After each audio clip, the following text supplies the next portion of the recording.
Welcome back to On the Beat. Isaac hosting again this week, and this week we are going to be talking about ADHD in children. I have with me Sara Kain from Children's Health Center. Sara, we appreciate you joining us this morning.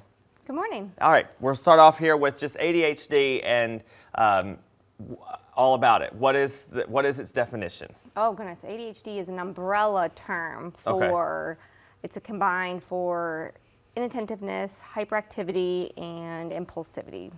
It's kind of what it includes. All right, impulsivity meaning what exactly?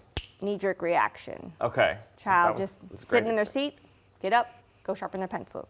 I go to the bathroom. I need this. Okay. All right, good to know. All right, so obviously there's probably lots of different tests, but a new-ish one you were telling me about called the QB test. Yes, sir. So what is that about? It's objective testing compared to subjective testing of mom, dad, grandparent, teacher, what their opinion is. This is an objective test that looks at the child on paper. It's age and gender specific. So it helps us rule in or rule out a diagnosis of ADHD. All right, and this would be something that you, as the doctor, would objectively look at, and again, not taking into account other people's, as you said, opinions. We do. We have a Vanderbilt, it's a standardized testing tool that collects subjective information from teachers and parents, and then we do the objective testing and compare them to help us formulate a true diagnosis. Okay, and how is this, I guess would imagine, since it's not subjective fully, that would make it better than some of the other tests from years past, I guess. Absolutely, because you can see a picture of what your child looks like on paper compared to other boys or girls of the same age. And a lot of parents, when they see it, they're like, oh.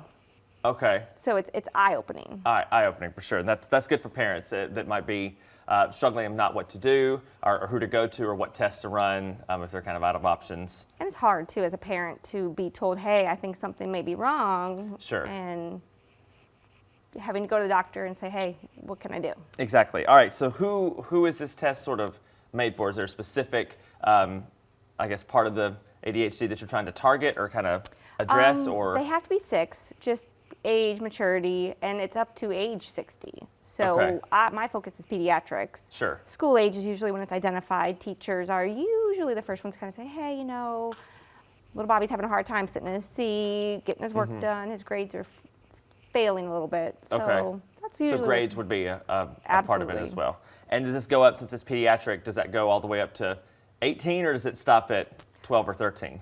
Typically we see up to age 21 in our clinic, but there are adult clinics that do have it as well in the state of Mississippi. Okay, so when, in terms of the testing, how did this particular newer type QB testing kind of come about? Where did it come from? Well, it's a company out of Texas. I actually saw it when I went back to school back in 2016. I saw it at a clinic, and I was like, wow, this is really cool. So I did my doctorate under it, and then I kind of just brought it here locally to Oxford, and then the children's clinic had already had it here, and they've been using it for, I think, 5 or 6 years now. So would you say this is one of the only, I guess, areas in Mississippi that has this type of testing? That I'm aware of, yeah. I think there's 4 or 5 clinics total in the state that actually have this testing tool. Okay. Well, this is some good information. New testing, I guess, is always is good, right? Always improving. Absolutely, yes. All right, Sara, well, I know you're busy. I sure appreciate your time this morning. And if you guys have any additional questions or need any additional information, you can find that information listed there on your screen. We'll be right back.